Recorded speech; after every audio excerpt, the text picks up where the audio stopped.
పట్టణాభివృద్ధి ద్వారానే మెరుగైన వృద్ధి సాధ్యమని ఆర్థిక మంత్రి యనమల రామకృష్ణుడు అన్నారు. రాష్ట్రంలో పట్టణాల అభివృద్ధికి ప్రభుత్వం ప్రణాళికలు రచిస్తోందని చెప్పారు. ఈ మేరకు ఏర్పాటు చేసిన మంత్రివర్గ ఉపసంఘంతో సచివాలయంలో యనమల సమీక్ష నిర్వహించారు.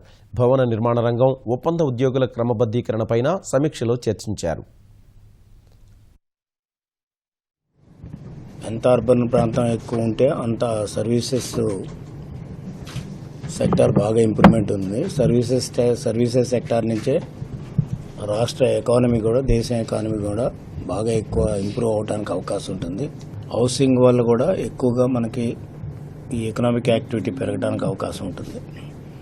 అది కూడా ప్రయారిటీ దాని మీద చేసాం. సిఆర్డిఏలో కూడా మనకి కన్స్ట్రక్షన్స్ రాబోతున్నాయి. అంచేత మిగతా అర్బన్ ప్రాంతం అంతా కూడా ఒకటి సిఆర్డిఏలో ఉండేటువంటి బిల్డింగ్ బైలాస్ కొంత తేడాగా ఉండొచ్చు. అది నెక్స్ట్ మీటింగ్లో సిఆర్డిఏలో కట్టబోయేటువంటి బిల్డింగ్స్ బైలాస్ అన్ని కూడా ఫైనలైజ్ చేస్తాం. ఇది ఫస్ట్ మీటింగ్ సంబంధించినంత వరకు.